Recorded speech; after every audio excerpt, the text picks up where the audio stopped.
Welcome back to Star Wars Nerds Unite, a discussion and review podcast focused on Star Wars. Today, we're going to be talking about more Star Wars. I'm Tim, your host. Joining me as always are Josh the Tosh, internet famous Mason. Hello. And Jennifer. Hi. Recently birthed BenView. You've said that so many times. Yeah, we've already explained that birth is not the correct term. Yeah, well, we'll see how that goes. I gave birth. Time will tell. Today we're going to be doing more The Last Jedi feedback. We got so many emails, we could probably do like 8 more episodes. We should also talk about the trailer for Rebels, so we can cover something topical. Sure, we can do that. I have to watch the trailer first. I didn't know there was a trailer out. You should maybe interact with social network. Discord. You can get on Discord. Everybody loves Discord. They talk about you, and they're like, I need to get on. Boy, I wish Jen were here. Ow. There's Max. You're Maxie. Jen likes to mimic him when he makes those noises. You're supposed to. Why are you supposed to? Because it encourages them to I just make talk. noises. So my kids talk a lot. So I know that what I did, it worked. I don't do that. I just talk to them. When they make a noise, I assume they're asking me a question. So I answer a question. Just any old question? Or I'll ask them a follow-up question. Oh. Like acknowledge it, say, yeah, what do you think about that? Yeah. And then they'll grunt more. Yeah, I've had kids. I know how you do things. Yeah. Hers is, hold on, let me match the timbre and pitch and duration of that grunt. Oh, I've done that. I've done that too. But I usually read that talk you're to him. supposed to do that. Was that the caveman's guide to children? That's correct. That's the book we bought. Neanderthals Guide to Children. Did you see my man buns gone? I see that. I didn't notice it until you pointed it out. Oh my gosh. I got to tell You you, look so much better without it. your hair looks better, but now that you have a normal haircut, your beard looks ridiculous. It looked even ridiculous better? the whole time. But one step at a time to get him back to a normal human being look. All right, let's talk about The Last Jedi, shall we? You're the one that brought up your hair. So I haven't still watched The Last Jedi again. I tried to go one time a couple weeks ago and something happened. What's Nolan watching tonight? The Post. Oh, why did he pick that? He doesn't know anything about it. He doesn't know who's in it. He's got a movie pass. He didn't Oh He watch can my go see any gosh. movie he wants. And he picks a drama about publishing in the 70s. Yeah, I was like, Nolan, don't you want to watch a trailer and figure out if that's the best movie? I mean, there's a lot of movies out. And he's like, I think it's kind of cool when you just go in and know nothing about the movie. I'm like, yeah, but what about your friend that's going with you? Does he want to do that? Because I'm like, are you sure you don't want to watch the trailer first? He's like, yeah, I want to be surprised. I'm like, This will be interesting when you pick him up. okay. Believe it or not, we are a Star Wars podcast. We're a hit on Spotify, and we're going to read a letter. This one's from Randall. He says, hey, nerd leaders. Just going to say, BT dubs. We finished the December letters The Last Jedi letters last episode. We're going to read the January The Last Jedi episode, or letters today. There's a million of them. We got so many letters. Hey, nerd leaders, just going to say, The Last Jedi has taken the spot for the best Star Wars movie for me, with episode 5 in second place. I know people are going to disagree and say I'm stupid and say I'm not a real Star Wars fan, but it's my opinion, so here's my feedback. I think it was worth the wait. After waiting for 2 extra weeks, I was going crazy. Finally, the first thing this new year, I consumed Star Wars The Last Jedi, and I love it. I loved how savage Luke Skywalker was. Oh, there's going to be a ton of spoilers in our episode. Yeah. It's Last been out Jedi for a long spoilers. time. There will also be A New Hope spoilers Yep. if you haven't seen that. And it was awesome seeing Yoda's blue glowy. The Battle of Crate was basically the Battle of Hoth. I still liked it. I didn't think it was like that. I mean, it was white. Well, it was the base, the walk. There was Similarities. Very big similarities, but I was a little disappointed on how Snoke died because I thought he was going to be the big baddie of the trilogy. It was still cool, though. It was cool how there was a certain point where Rey started confiding in Kylo/Ben. I want to ask the listeners and you all, Porgs or Ewoks? Personally, I love Porgs. That one that was there when Chewie was going to eat one was so cute. So porgs are definitely better. Yeah, I have some recency bias going, but I don't. I like porgs Anytime better. you try and make something be humanoid and have intelligence, like you're gonna fail. So like you make What about Chewie? Chewie isn't stupid, right? Chewie is fully advanced. So you're trying to make something that seems like a human, but like a stupid human. That doesn't.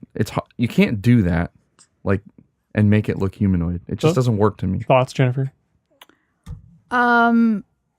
What's the difference between? It's weird because there's so many different creatures in Star Wars. Some of them are supposed to be intelligent, but they look like an animal. Some of them are supposed to be animals. Like, how do you know what? That's why I'm saying it doesn't work. Like, if they look like an animal, they're stupid. But like, if they don't look like an animal, they're not stupid. So are Ewoks supposed to be lower intelligence? They're supposed to be like something like cavemen level of intelligence. Yeah. So they're not like animal. But they're in between. Stupid humans. Right. Enough that the Imperials shouldn't have been killing them. They're cute. I mean, I don't know. Pick one. You got to pick porgs or Ewoks. Pick porg or that Ewok? was Randall wants you to. You always dodge Randall's questions. No, I don't. I guess the porgs. There you have it. It's canon now. The plotline was great, although I didn't really like the Canto Bite subplot. It was a little distracting. The part where Kylo and Rey were talking and Kylo was shirtless, I cringed a little. I was trying to think of a better adjective or an adverb. I love that Luke was a Force ghost and how he died felt poetic. He passed just like his two masters before him, Yoda and Obi-Wan. I felt a little pang in my heart when the lightsaber broke in half. I, just like Nolan, thought that Leia would die, sacrificing herself for the rebellion. I also love the part in the beginning where Poe was toying with Hux. Also, I was confused at the start with the bombers because I thought, that girl was Rose, and I was like, wait, she's dead? I thought she was a main character. I also loved the Dreadnought and Snoke's ship and the Super Star Destroyers. General Haldo was so annoying. I made a meme. It should be at the bottom. It wasn't.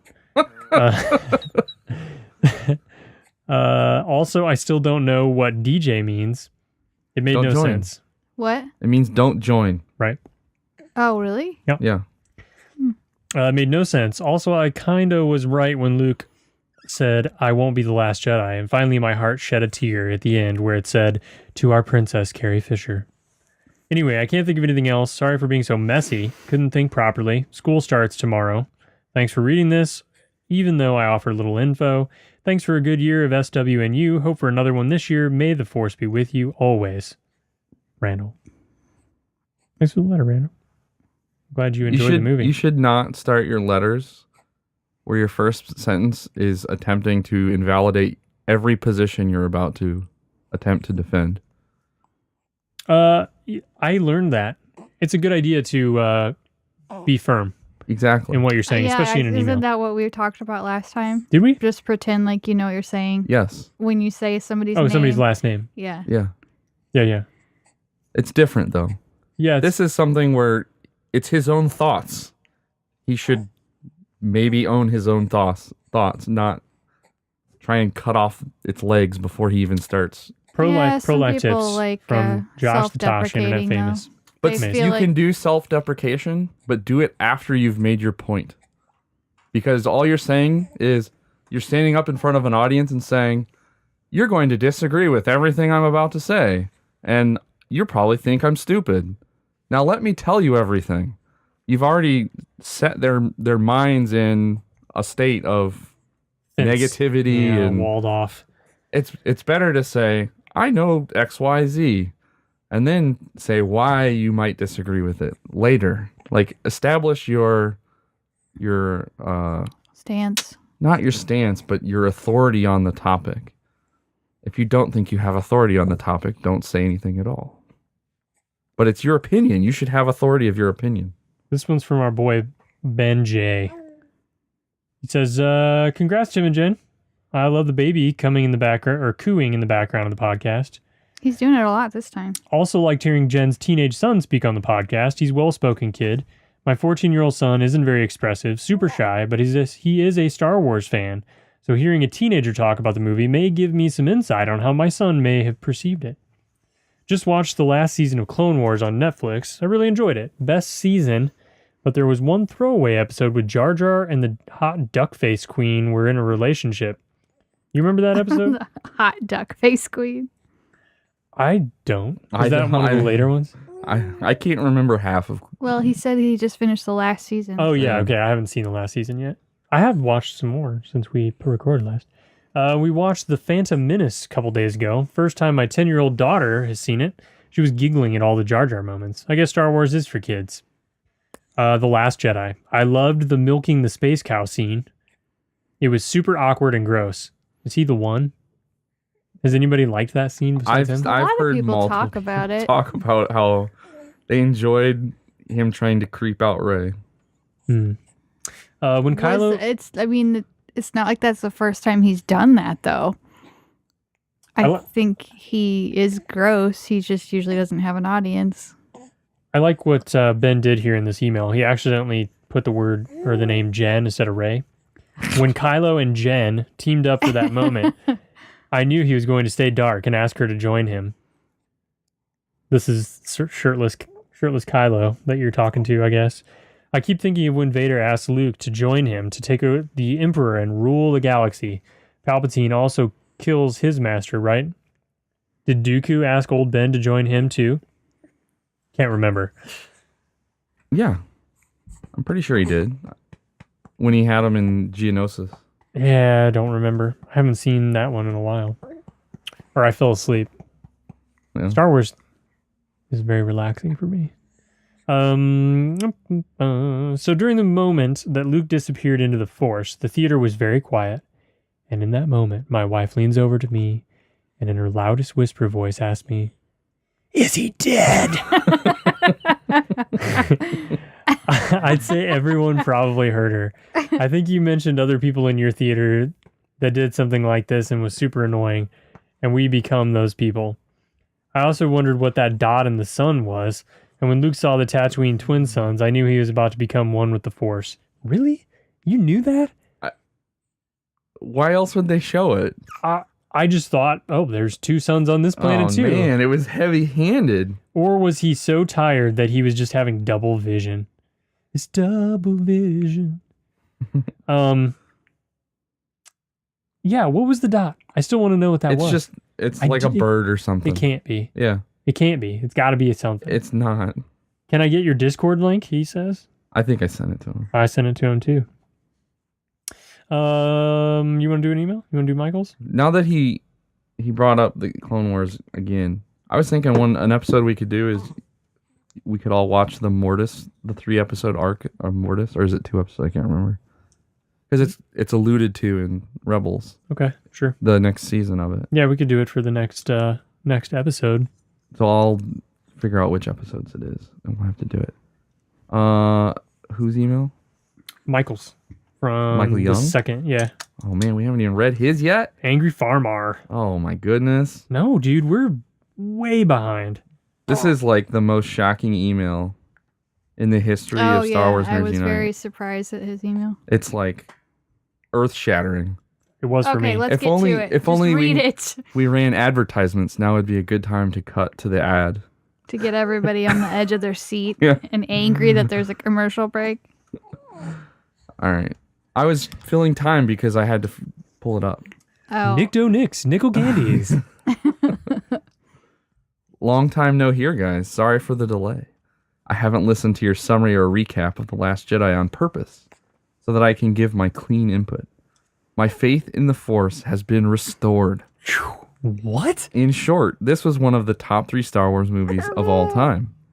I like the pacing, character development, and elements that were introduced. You probably talked about a lot of these already, but bringing up a lot of the Force abilities that have been written about in the Extended Universe books was phenomenal. I've got a sidebar here. So, Ryan Johnson... So, first off, I should say that Jesus brought this up in Discord. Ryan Johnson posted a few tweets, I don't know, a week and a half ago, where he showed just a series of pictures that was like, you could just imagine it being this cinematic shot of a first-person perspective of you walking up to a bookshelf and taking a book off the case and turning it to a specific page. Like you've seen that 1,000 times in movies, right? Sure. So he does that, and he opens, it's like the Jedi manual or something. It's some expanded universe book. And in it, there's a force ability described in it called doppelganger, which is the ability that Luke used. Yeah. Because somebody was asking him, or was complaining about how the Jedi can't teleport themselves across the galaxy. So I thought it was really funny. So he rubbed it in. He was being super trolly to people on the internet while answering their question. And he did it in the most cinematic way he could do it. Can we just say that Angry Farmer disliked Force Awakens? Yeah. I mean, he hated it. I don't know if he hated it. No, he did. He gave it negative lightsabers, I think. At first. He gave it 1 for having the title correct. Yeah. Okay. Like he. So the fact that he liked The Last Jedi is a big deal. I think he softened up over time, but definitely his first reaction was strongly. Do you think we had any influence on that? I would hope so. Softening him? Us and others. Letting the creators tell the story. Context and other things. In the movies, up to this point, the only thing we ever saw Force users do was be really good sword fighters. Move a few liniment rocks or objects around, rocks, boxes, dice, etc., and choke people out. It's kind of impressive. He forgot lightning. We've seen Force lightning. And we've also seen Force speed, which was totally kind of out of place in The Phantom Menace, because you never see it again. We saw... Do you not? I'm pretty sure you see it in one of the next two. What? No, we don't. Are you sure? I don't ever remember seeing Force speed again. Check the tape. We need our intern to check the tape. Yeah, go watch 7 hours of movies. It's kind of impressive, but not worthy of legendary status. We finally see Force users communicate from across the galaxy, hide in the Force, communicate with Force ghosts, appear and disappear from existence at will. These are the ability of legend. And Yoda came around and was pretty awesome with his snarky comments. Page turners they are not. Teehee. Lightning from the beyond, putting the slap down on Master Skywalker. In quotes, Master Skywalker. Right. There was character growth throughout the movie also. Rey stopped whining so much about being dumped by her folks and started maturing. Mm-hmm. Ben Solo, everybody dumped his nickname, brought up some good points about forgetting the past and offing Snoke. Poe seems to be getting a clue about what it takes to make progress in his career as well as Finn. Not all is perfect, but it's getting better. Rose just isn't doing it for me. I did like the DJ, which probably stands for dumb jerk character. I hope he comes back in episode 9. All in all, I found the movie very enjoyable. I saw it twice in 48 hours. Nice. I would give this a 9 out of 10 lightsabers. Whew. Yeah. That's like 10 million lightsabers. Strong statement. I think anyone who sees it a second time is going to be... It's definitely made better the second time around. Well, I need to watch it again. Because you're just... So this is the thing. I'm gonna harp on this again. Me seeing it the first time was like seeing it the second time. Okay, got it. So you're so... I'm so many watches behind. Well, no, when you're absorbing these plot details the first time, they're so overwhelming. But I love the feeling of not knowing what's going to happen. But you don't know what's going to happen the first time you read it. That feeling doesn't change. All right, we're not going to debate this all over again. We've already done it a million times. My point is, the first time... The difference is we're not gets his first experience in the theater with a group of people. With all the music. And with the we're not going to do this again. But you can't... We're not going to do this again. You can't absorb the music on its own. You can't absorb the visuals on its own. You can't absorb the story on its own. You just have to kind of be... Just keep reading the email. Just have a 3,000 mile per hour blast of wind in your face, and you just pick out the 4 little flies you can get instead of feeling all the contours and the textualization of everything. Oh my gosh. You're just overwhelmed at first.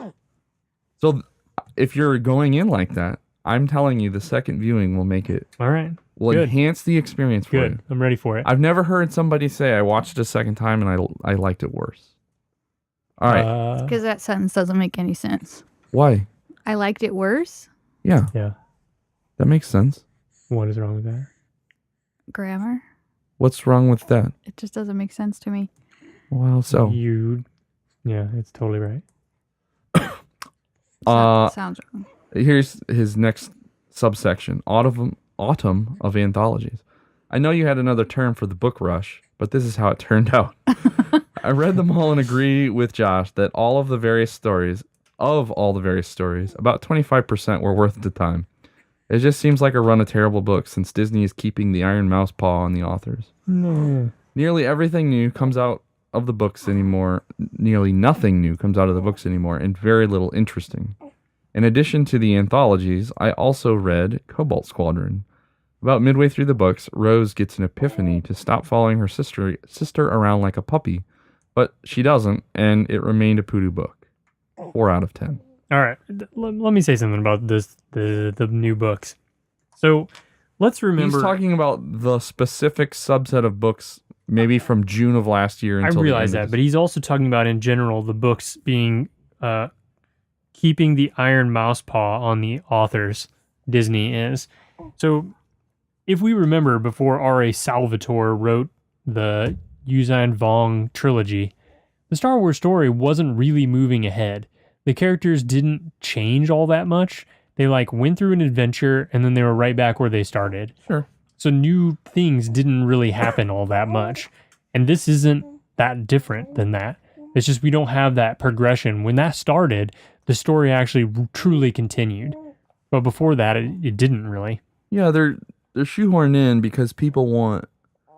there's this constant complaint of, what did Luke do in between Return of the Jedi and The Force Awakens, right? People just want... I don't know why people want those stories. I want them. Right. That's what I'm saying. People want this stuff, and all they're doing is shoehorning themselves in. What story can they possibly tell that's interesting and simultaneously gets to the point of him being a hermit on the island? The most interesting thing that happened between Return of the Jedi and The Force Awakens we see in the movie. Well, we don't know that. He goes into Kylo's hut, and... What if he does other stuff? But none of it will be as interesting as that. But that's the same way the old Star Wars books were. They filled in the gaps. What I'm saying is they're creating their own problems of not being able to reveal anything revelatory because they want to reveal revelatory things in the movies. Sure. Okay. So what I'm proposing is make new stories about new characters and not... Yeah, they tried to do that when they made Rebels. Aftermath. Well, I think why can't Aftermath was not. Go. Why can't they release a book now after The Last Jedi that talks about what he did before The Last Jedi? They did. There's a book called The Legends of Luke Skywalker. It's not like a first person. Yeah, I know. Ish. We started it. It's just people telling stories about Luke Skywalker with crazy exaggerations. Yeah. So they did that, but what I just said is what it is. What story can they tell that's not ridiculous? I don't know, Josh. That's why they pay writers to come up with interesting stories. It could be about him getting to Octo and what are they There could called? be the people that live there that keep up the temple. There could be all kinds of stories. But how would that be interesting? Because he has to purge some Sith. But he doesn't. There aren't any Sith left. Like a spectral He could talk about. It could be about how he developed that fishing. It's in the Legends of Luke Skywalker. It is. Okay. Wait. What are those sisters called? The little nun-looking creatures. They're called the Guardians. No, the Keepers. Something Keeper. I can't think of it right now. Check the tape. Checking the tape. The intern. So, anyways, there aren't interesting stories to tell on the main characters, right? All the interesting things are being told in the movies at this point. So I would propose they go do other stuff. Maybe they could tell a story about, I don't know, Wedge leads an expedition into the unknown regions. And they tell just totally nonsense, they could do anything because it doesn't... Caretakers. There you go. If Wedge goes to the unknown regions with a armada of ships, to look for help or something. Like that's interesting. You could go do anything. Yeah, they could do that with Luke in between those movies. They can't do that with Luke Yes, because they we know can. what Luke did. We know one of the things he did. Luke started a Jedi temple. But he could have done stuff before that. But it wouldn't be interesting. Why couldn't he gone to the unknown regions and then ended up coming back? Maybe he's the one that accidentally pulled the First Order back with him or something. Who knows? Because if that's what happened, they would have said it in the movie. Let's finish this email. So anyways, his specific comment on the books not having... He's correct that there hasn't been anything super revelatory at all in the books. There's been stuff that's added some character, but I thought it was really strange that they didn't focus on any of the main characters. You know, they focused on a Rose book, a Leia book, a Luke book. Like there wasn't a Poe book. There's the Poe comic, I guess. And then there was no Those Rey are just book. uninteresting stories in between the movies, right? The Poe book, who knows? We don't. All we know is he's a hotshot pilot, right? There's lots of backstories you could come up with for a hotshot pilot. Is there a lot of backstories for grumpy old Jedi who's been on this island for 20 years? Can we finish this third letter of the podcast, please? Congratulations to Jen and Tim with a healthy and happy Maximus. I look forward to hearing him on an upcoming cast. His new call sign is Less Angry Farmer. This one's from Joe. He says, hey, SWNU crew, Sith Lord 1111 here. I love your guys' podcast. I listen to it all the time at work. I'm up to your Rebels Season 2 block.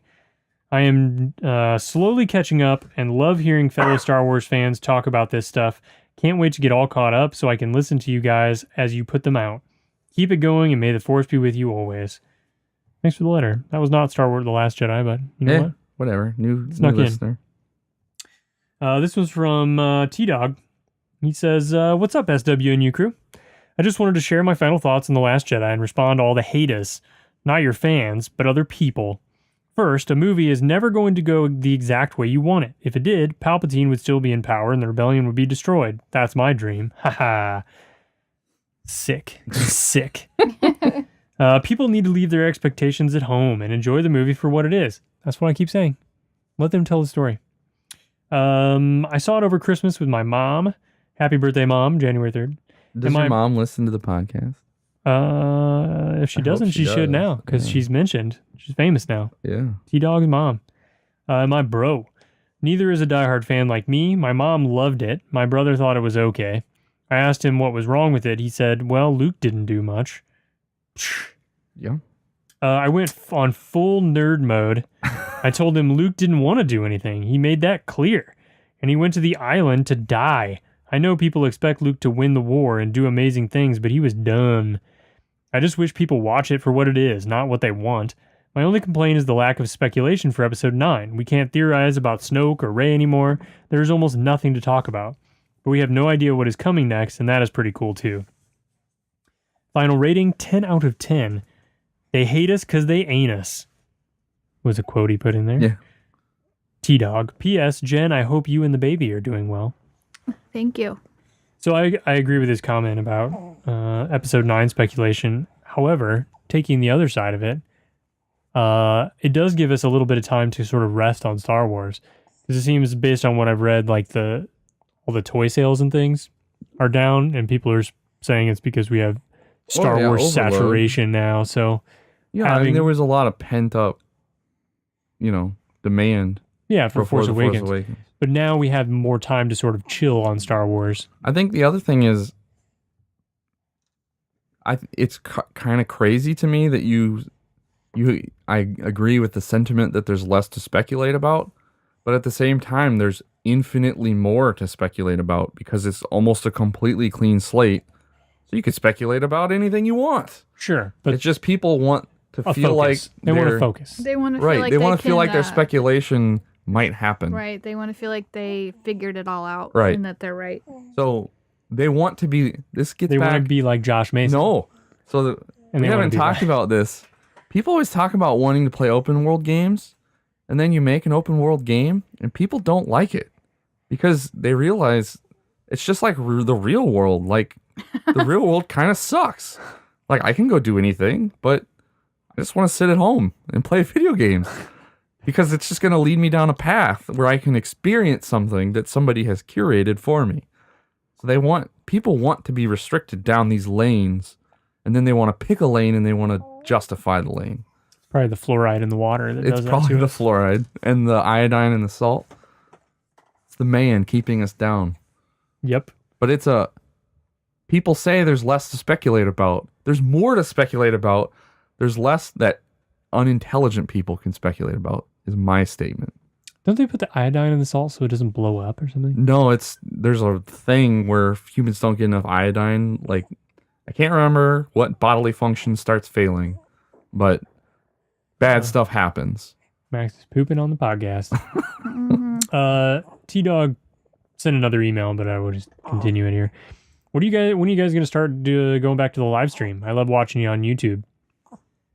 We need a computer that is capable of doing it is the biggest problem. There's a lot of things that we need to do that we don't do. Yeah, people are too busy. Also, I've been following you guys on Castbox. It's free and seems pretty cool, but it doesn't have an option to give you a rating. Lame. Probably because it just pulls the RSS. Change podcast apps so you can rate us. Thank you all for what you do. Can't wait for the next episode. Okay. This one's from Javier from Argentina. It's Gustavo. Oh. But yeah, he does say go Javier. So. Hello, guys. I just recently started listening to your podcast on Spotify. It's been fun. I really like to somehow be a part of your conversations while I drive to and from work and sometimes when I exercise. We appreciate being that part of your conversation. The reason for this email is I found out today something that changed the way I feel about a particular scene in The Last Jedi, and that is Leia getting blown into space and then pulling herself back into the ship. I was rewatching the third season of Star Wars Rebels on Netflix, and suddenly there was a scene exactly like that. I can't believe I didn't think of this. Yeah, I didn't either. It is so similar, and we talked about this scene a lot when we watched Rebels. What scene? I haven't even read that part of the email yet. He says, this may contain spoilers for Rebels. In that scene, Kanan gets pushed into space by Darth Maul. Then he immediately uses the Force to pull himself back into the ship. He even had started to freeze, exactly like Leia. And then he posts a link straight to the scene. It was a very similar situation, but it wasn't as awkward. Obviously, they couldn't have Carrie Fisher jumping around like that, but the whole Mary Poppins pose was just too silly. Anyway, my point bringing this up is, one of the main complaints about that scene was not only that it was impossible, but also that the Force couldn't do that. Well, since Rebels is canon, yes, it can. That made me hate the scene less. I'm at peace with it, even though it still looks stupid. I agree fundamentally that I'm not against the idea of her doing it. I'm against the implementation. Like, it just looks so it was bad. lame. It was lame. I also, after he talked about that, I also remembered the scene from Rebels with the other droid that used to be an Imperial droid, and I forget his name, but he's really funny, Mm-hmm. and he sounds like the guy from Die Hard, the actor. Mm-hmm. You know who I'm talking about? Die Hard, the actor. Yeah, I do. What was that? Bruce Willis? Alan Rickman. Oh, Alan Rickman. Snape? Yes. He sounds exactly like him. But remember when he gets thrown out into space and it's kind of like that same slow scene where he's floating. Alan Rickman and in Die Hard? Yeah, I remember that. And he starts singing. Oh, yeah, that Remember? was so weird. It reminded me of the scene with Leia because he's so like surreal. It's like it just gets really trippy when people are in outer space. You remember that scene? Yeah. You remember that scene in Passengers? There's Yes. a similar scene. We just watched Yeah, that we did 2 just watch days the ago. I kind of like that movie. I don't remember if it got very good reviews. I think people kind of didn't care for it, but I liked it. He says, I'm glad I found you, and I'll definitely be in touch with you if you don't mind. No, we don't mind. If you don't mind us getting back to your letter 3 weeks later. Goodbye, and you say it. I've said it enough times. Javier from Argentina, a.k.a. Debro. Ooh, I like that better. He was referencing the film with his goodbye. If you didn't catch that. Nope. That's what Leia says at the end to Haldo. Oh, okay. I get it now. So, Angry Farmer reminded you of the crossover between Fahrenheit and Celsius as well. Yeah. You really wrecked the internet with that one. Yeah. Here is another... Oh. We got to pause it. We got to tee up. We got to tee it up. Jenny's got to go pick up Nolan, so we're going to pause the episode. All right, we're back from the break. Unpaused. Nolan has been picked up. From the post. He said, quote... I just tapped her mic, so that's what that weird noise is. He said, quote, I liked it. I liked it. But then he did get cut off. Like, he didn't sound excited, so everyone in the room just sort of assumed he wasn't excited about it. Well, Nora also likes to cut him off. Talking. So, maybe he has a great story to tell about it, but we didn't hear it. And you ate pizza? I did. Gluten-free, dairy-free pizza that I promptly put and Yana has lots of holy socks. She does. She had a hole the size of her heel. Oh, I was like, Yana, man. didn't we buy you socks for Christmas, hon? And she's like, yes, but these socks, they are on my feet now. Right. What am I to do? Like, Yana, don't wear the holy socks. We'll buy you some more socks. I do the same thing. I might work socks. Everybody's gonna think that I like abuse you. Yeah, we got You're her. a hobo. I got her a lot of different socks for Christmas. I was hoping she'd throw away the holy ones. I have no less than 40 pairs of work socks, and I'll still keep the holy ones. And I have to I get home from work because I'll not think I'll have them bundled with two socks folded on top of each other, because even though I have 40 pairs, I probably have 28 discrete different colors. So I like socks that match color when I'm going to work. Yeah. So I'll fold them up, and all the holes will just be hidden inside. And so I'll grab the socks and I'll go downstairs and I'll be sitting there, and it's like, I can either wear a holy sock or I can go back upstairs and find a color of sock that I like with this shirt. So I inevitably put the holy sock on. Right. And then it all comes down to when I come home. Do I take my socks off immediately, or do I take them off and throw them into the garbage? And it depends on how focused I am on the holy sock. As soon as you notice the hole when you're home, you should throw it straight in the garbage. But the thing is then I have to go upstairs and get more socks. Right. He's already out the door almost. So no, when you get home from work. I know, but it depends on focus. You don't notice the hole because your body gets used to it. And he's so excited to see his kids. Or I'm in a rush to go to soccer. I mean, there's so many scenarios in which I pop that sock off and I throw it straight into the washer. And it's just so much easier to do that than focus on, I need to pitch this sock. When I see the kids with a hole in their sock, everybody but Yana anyway. Yeah. I say, go throw those away right now. He does, and the kids go.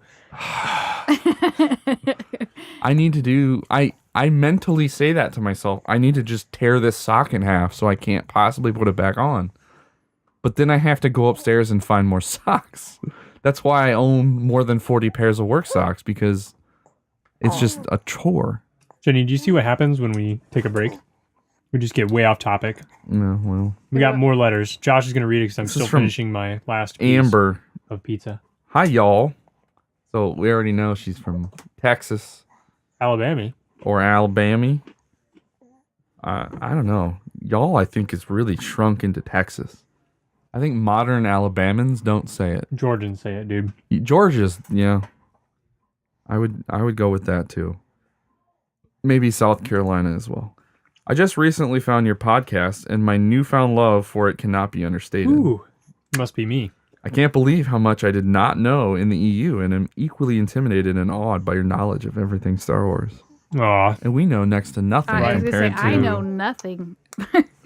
like some of the more well-traveled podcasts out in the world. Uh-huh. So please don't judge me if this is a completely mental question. But I've seen The Last Jedi 3 times now, and I'm still a little confused on this whole lightsaber situation.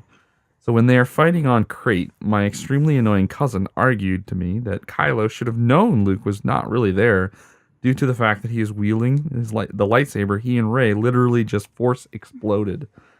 I argued that I took it as one of three things. 1. Ben Solo has proven to be not very coherent when he reaches that level of anger, and maybe he did not notice. 2. He may have blacked out when the lightsaber exploded and simply did not know because Rey woke up first and took it, though I feel like that amount of energy being released would have been hard to miss. What I initially argued to him, I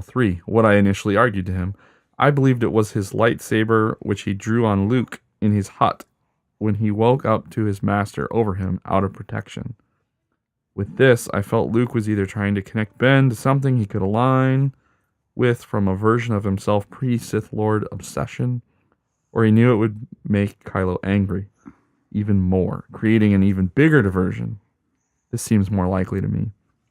This one brings up more confusion for me because where did that lightsaber even come from? Given that I am assuming it was not Anakin's based on Maz's ownership of it. If building your own lightsaber is your final step to becoming a Jedi. Also, even though I have seen it 3 times, I am 99% sure it's Ben's lightsaber that was blue in this scene in the hut. But if it was not, please disregard this entire comment. So there's a lot of stuff to decompress here. You're right that Ben's lightsaber was blue. The lightsaber Luke has on Crate is Anakin's saber. The one that just exploded, but obviously not the one that just exploded because it's just a Force vision. And so the answer is really a combination of all three. Like, he used it probably to antagonize Kylo, and Kylo probably didn't know it got exploded, or didn't think about it, because he was so angry seeing Luke there and having just survived being destroyed, obliterated by the entire armed forces there. So I'm sure he wasn't exactly mentally running at top fuel. Again, I apologize if this was already explained by you guys. I'm halfway through the reactions episode and have listened to the first one already. Yeah. But I believe I'm overthinking it and confusing myself. This answer might be extremely obvious, but since I found your podcast, I've pretty much been consumed by Star Wars EU, and I'm having trouble keeping everything straight. Any clarification thought y'all have would be extremely appreciated. Much love from Texas. Hope y'all are staying warm, and congrats on the new baby. It has been unseasonably warm the last 2 weeks. Warm out today. Just the past couple days. This last 2 weeks have been really warm. We've been on the roller coaster of we'd go from highs in the negative degrees Fahrenheit to highs in the almost 60s to highs in the negative degrees Fahrenheit. We're on one of the upswings right now. Yeah. It was a high of 50 today. That was Amber. There was a second Amber email later in January. Was there? Yeah. I guess. Where I had responded about I guess I could just read my response. Kylo has his own blue lightsaber that he grabs in the infamous Hut vision. We don't know a whole lot about it yet, but it looks suspiciously similar to his red lightsaber. I said coming speculation. I think I meant internet speculation or something. I don't know. There's speculation out there that he eventually tried to bend his kyber to the dark, but he sucks at it and it cracks it, necessitating all the modifications he made to it. We don't have an official answer on why Luke chose to have Anakin's saber, but I strongly believe he did it to antagonize Kylo. Then her response, "Hey y'all, thanks for taking time to respond. Sorry for the delayed message. Gmail sucks. Thanks for your thoughts. I knew about the cracked kyber, but hadn't heard the theory that this was his old one, which was very interesting, or that it was his old one. Love listening to y'all, which I do pretty much all day when I can, even though it leads me to looking crazy when I'm low-key laughing in public with my headphones in because you guys are so hilarious. Jen actually almost made me choke to death on wine the other night while I was cooking because her "Did you come here to kill me?" saw impression. I didn't see this email. Way back on the Rogue One episode. Did Yeah, she just because I email responded to you? her and then Oh. she just responded straight to me. I didn't even see that. That's funny. Anyways, y'all are some serious quality stuff, and I can't wait to listen more. I just got Lost Stars in the mail, courtesy of she singled me out, but we've all recommended it. Recommendation, and I just ordered The Last Jedi Visual Dictionary. I'm super pumped to read something and listen to y'all at the same time finally. Thanks for all the time you guys spend on the podcast. It's amazing. May the Force be with y'all. She uses y'all a lot. She's from Texas. But thank you, Amber. Yeah, thanks for the letter and the compliments. And tell us where you are from. She said she's from Texas. Yeah. Oh, she did. Yeah, she did. Oh, okay. So this email from Anson. Yeah. Oh, sorry. He had a code word that he wanted me to use. You ruined it. I don't even know what it is. It's some sort of leet speak. 00KW37. Yeah, I asked what it was a Ukwet? reference to. Ukwet. And never respond. So, man, I don't even know if we can do this whole thing because it was gigantic. I would almost rather post it in the Discord. It's been posted. Why in don't the you Discord. just read his original one? Yeah, that's fine. Okay. Because there's like a bunch of back and forth. All right. Yeah, there was like 9 back and forths. Josh wrote like a book, and so did he. I agreed with everything that Jen had to say about The Last Jedi. Wait, tell him the title of the. You've been totally skipping the pilots. That's because Jen and I watched the same movie. Oh. I agree with everything that Jen had to say about The Last Jedi, but I still had a lot of fun listening to Tim and Mason twist themselves into knot while attempting to justify Luke's behavior. Here's my impression of Mason. Well, you see, Jen, Luke snuck into his nephew's bedroom in the middle of the night and he ignited his lightsaber to kill him, but then he regretted it, so that makes everything okay. No, that doesn't make anything okay. It makes Luke freaking Skywalker the kind of person who would consider murdering his nephew in his sleep. Boom. I mean, do we want to talk about these on their own? how do we talk about it without All right, fine. having an entire podcast? All right. I think we've elaborated multiple times outside of this email on all of our opinions on that situation. I also thought it was funny how Mason told Jen at the beginning of the show that all we have to go on is what they tell us. But then he and Tim completely invented a bunch of stuff that wasn't in the movie to make Kylo seem like the aggressor. That's not true. I believe that. Yeah, but you guys kept saying, but you have to assume this based on this, but they didn't tell us that. You're still making assumptions. So I don't know how to parse this argument, but they tell you things to give you an impression, right? That's why they tell you and show you things. So they show you, like in movies, they'll show a bad guy acting bad so that you know he's bad. You don't have to have a character turn around and say, that guy's bad.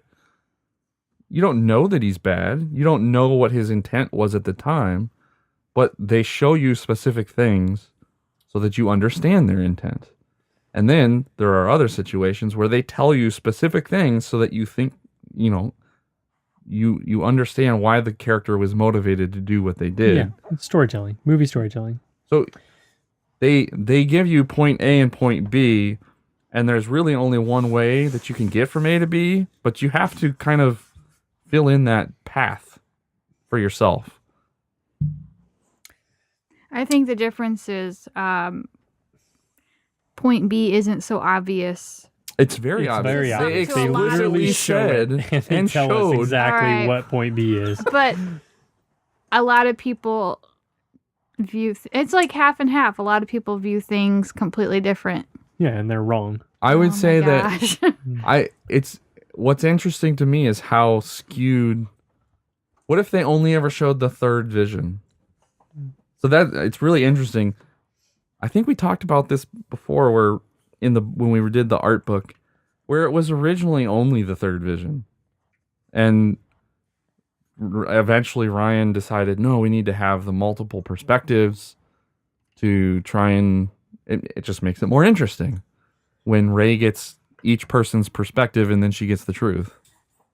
So I wonder how you would have perceived it if all you ever saw was the third one. Would you have perceived it differently? Because I think the way that the Kylo version of the vision is very memorable, I guess is the best way to. I can still envision that angry Luke face. Yeah, it's because it was so shocking, right? So you latched onto that, and it skewed your perception of the third vision. Is my take on it? That's your perception. Right. I don't think I'm hung up on that vision. I think I understand the truth, and I still think differently than you too. Yeah, that's fine. They said that Kylo already knew he was going bad, and that Kylo had already turned some of Luke's students to the dark side.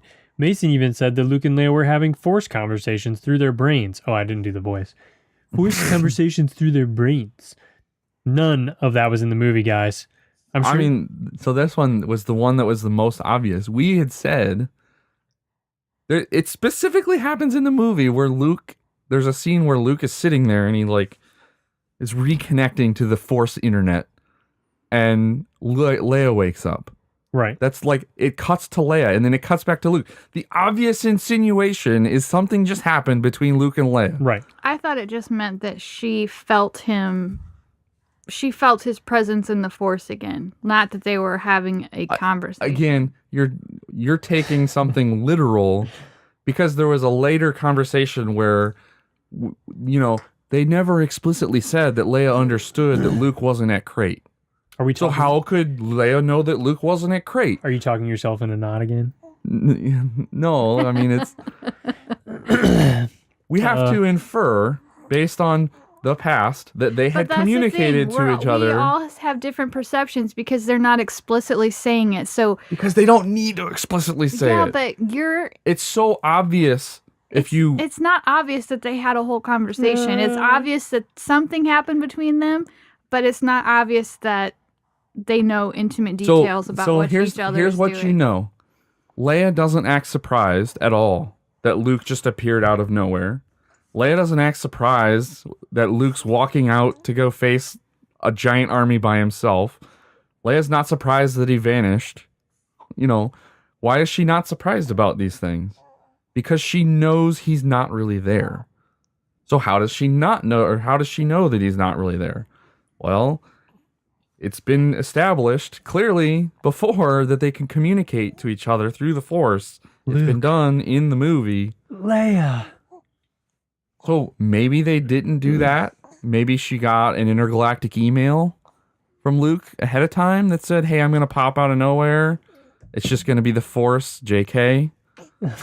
Oh my gosh. But the most simple solution is what we have seen before. So no, they didn't explicitly have that Force conversation between Luke and Leia, but it's incredibly simple to make that jump, to fill in that gap. It's the most obvious solution to that problem.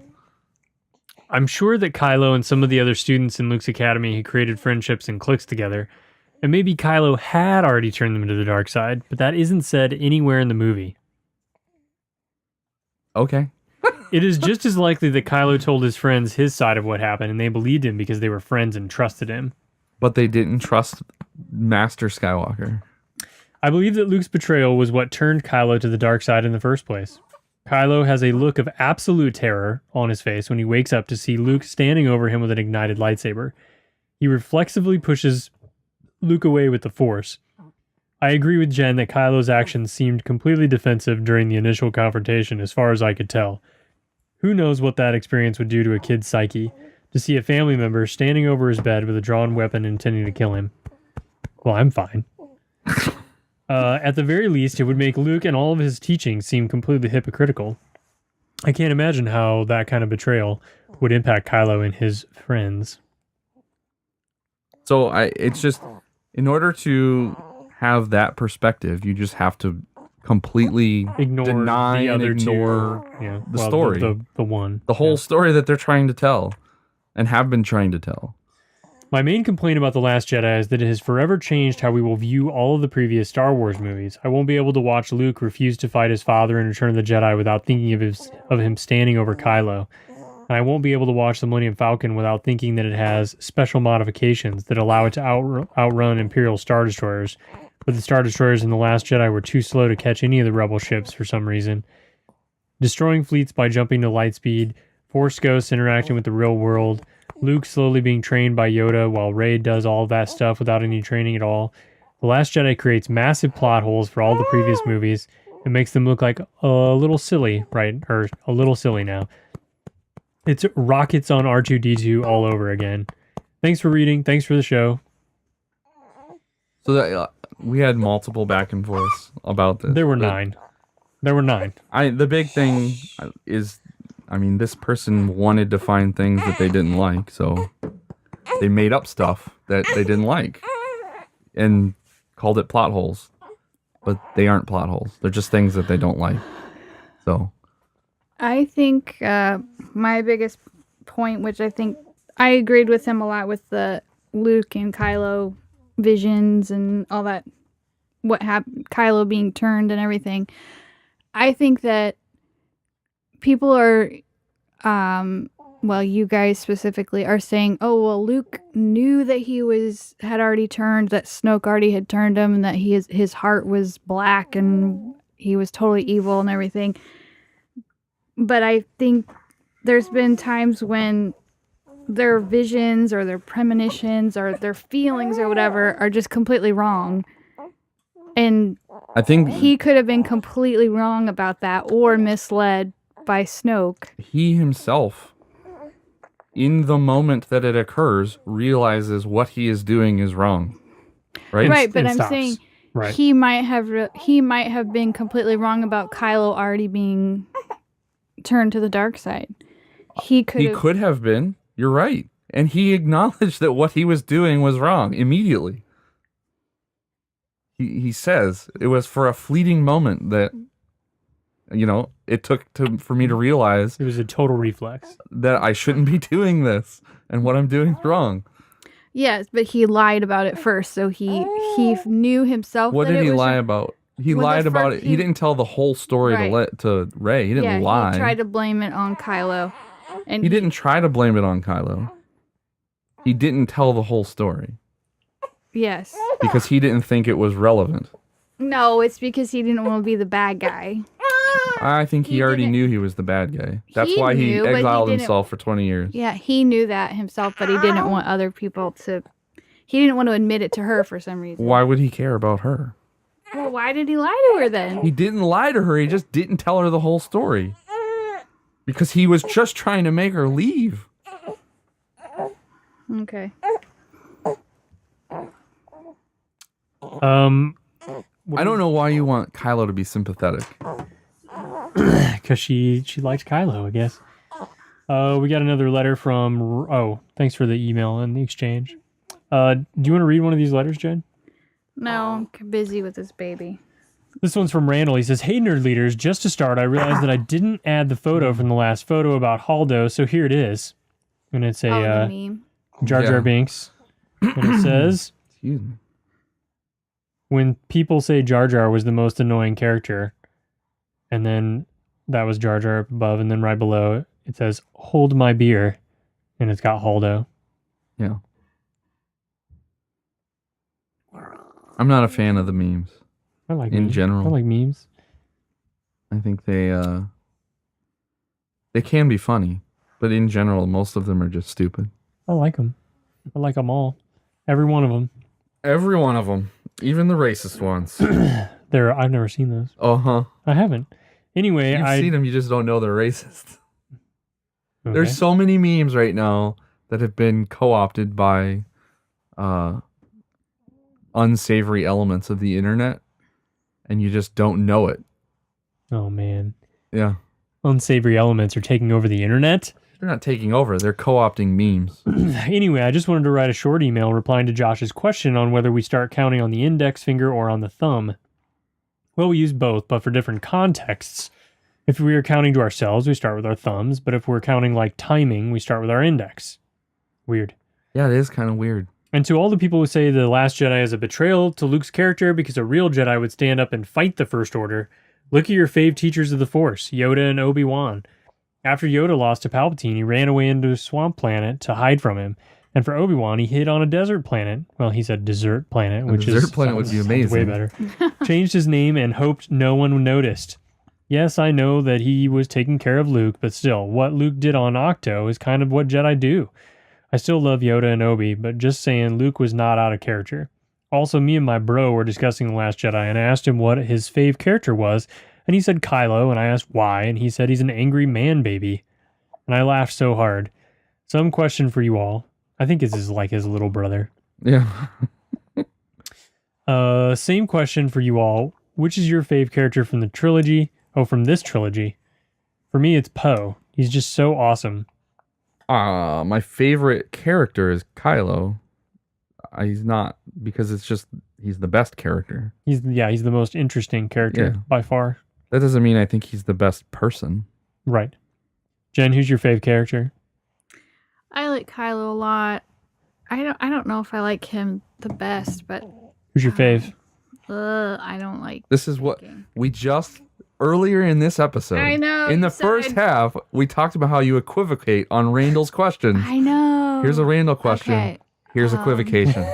I really like Rey. I really like Poe. I really like Finn. I really like Kylo. All right, we get the idea. I'll say- Randall, you will never get a question answered by her. Kylo's my favorite. Whew. That's 3 for 3.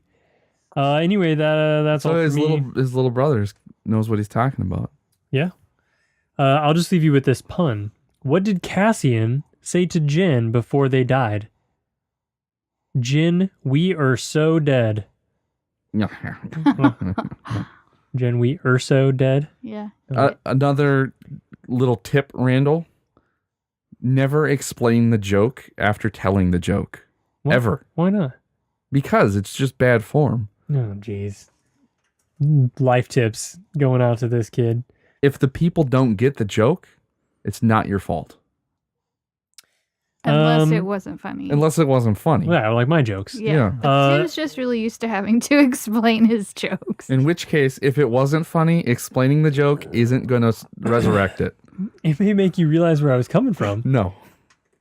This No, one's it from just Randall. makes people feel sorry for you, and they're like, "Oh, Cringe. yeah. It makes Yeah, people cringe. like all the listeners when they say, "Oh, and Tim, you're way to be there." Way to be present. Like Big J. Thanks a lot, John. I really appreciate you. What's up, nerd leaders? First off, Tim, I've been looking at your Insta posts, and I don't understand why Josh and Jen say it's crazy. It looks pretty cool. And to Josh, what's a Bushido? He was referring to my sweet man bun. It's so in Western culture, the easiest way to make somebody look like a samurai, instead of like casting a Japanese person, you just take a white guy and you give him a man bun.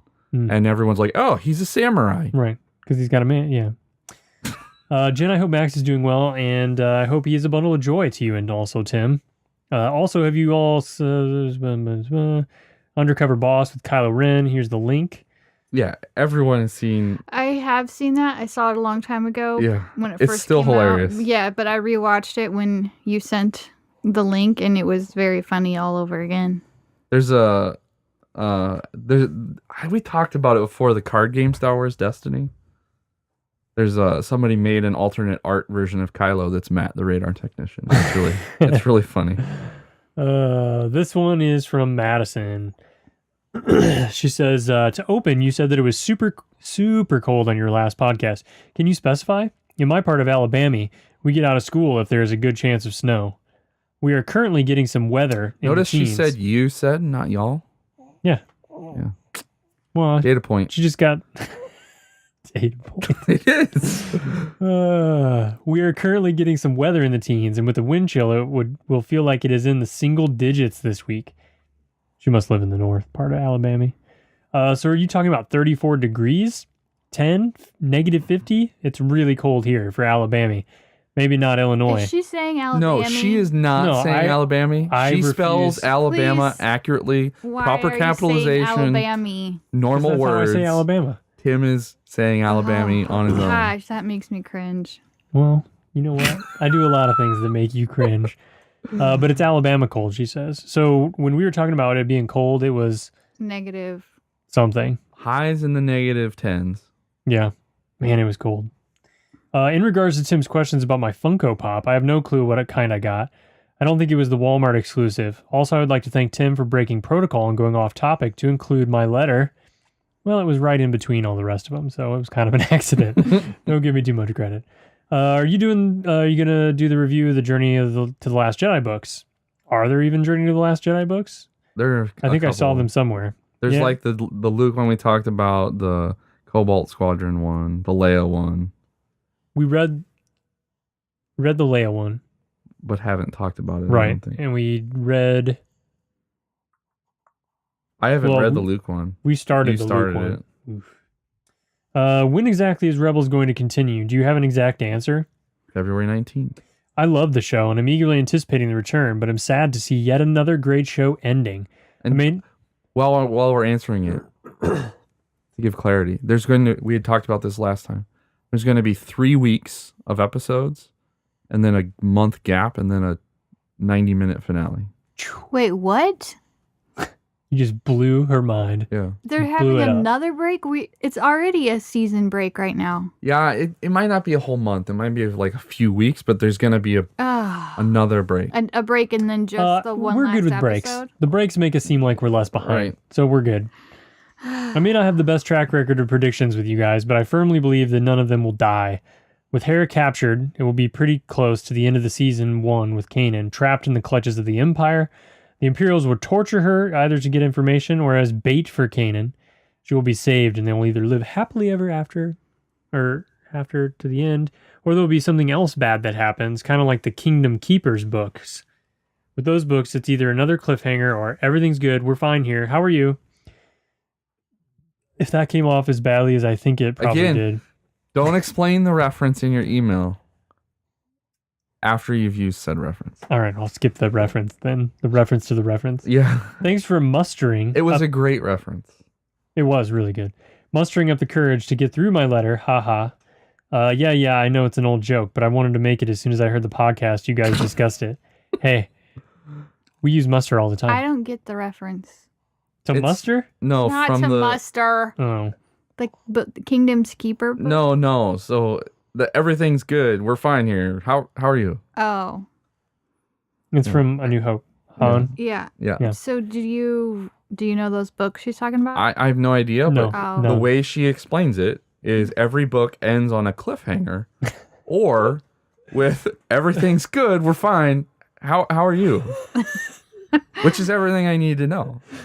Okay. So they're kind of like Goosebumps. Goosebumps? Yeah. They're self-contained stories that don't matter. Then how could a self-contained story end on a cliffhanger? Yeah. It could be one or the other. It's either Goosebumps or it's A Song of Ice and Fire. We need Megan in here. She's probably read all of them. Yeah, I've never even heard of it, but I don't follow sci-fi books. If it's sci-fi, I don't follow fantasy books. Please record soon. May the force be with you, Maddie. We did. We're recording now, and your letter got on. It took a while. What do I have to do to get on Nerd Squadron? This is my 4th letter, and I will send as many letters you want to me for membership. Josh, you want to do your usual? I have nothing. Yeah. I'm not associated with that. I'm not adding any more people to Nerd Squadron until Tim sends the t-shirt. Good. So it's all on me. Thanks. All on Tim. Did you know that PS means postscript? Yes. Yes, I did. I'm sure Josh, the Tosh internet famous Mason, knew because he nails Science Corner every time. Except for that time you messed up Fahrenheit and Celsius and everybody emailed you. But that wasn't Science Corner. Oh, because he nails... okay, but did Jen and Tim know? I did, and the only reason I do know is because of Tolkien. I learned it in English class. Tolkien. I've known it since English class. In like 8th grade, is that when you learned MLA? I learned it in 4th grade from reading the back of the Hobbit books. Yeah. Let's see. How many more of these do you want to do? I don't know. I'm not going to bed anytime soon. Well, I need a break. My throat. Well, I can talk. All right, the next one's, there's like 3 emails from Drew. Are they all substantial ones? No, they're just they kind of okay. build on each other. All right. It is now January 16th, 2018. We're really cranking through these emails. We're 3 weeks in. Yeah, but there's like a 10-day break. A wall. I have yet to watch The Last Jedi. Surprisingly, it has been a busy time, and it seems some type of strange Wookiee virus infects me anytime I would have time to go see the movie. These are not excuses, I know. I was able to hold out almost a month without listening to anything Star Wars related, and with the plan to go to the movie as a blank canvas. Then I broke down as I wanted to hear how things went with the birth. Happy to hear Mommy and Maximus are doing well. Congratulations on the birth of your son, Tim and Jen. Thank you. Thank the Force you didn't listen to any of Mason's awful ideas on naming convention. Thanks. So did I mention my sister named her son, her third son, Mason? Yeah. Well, no, Oh, I don't I think you didn't mentioned it know on the that. podcast, but yeah, I knew that. Yeah, unreal. Did you know that? Yeah. She was. I'm talking to him. Oh. Did you know that she was going to do that? I before knew he it was born? one of the finalists. And I told her long ago. I thought all of her names were not good ideas. Wait, What was wrong with Mason? obviously. That's a pretty good one. I mean, she like honors the family name. So and- it's a very de jour name, which already strikes me as I guess it is a right big now, yeah. negative.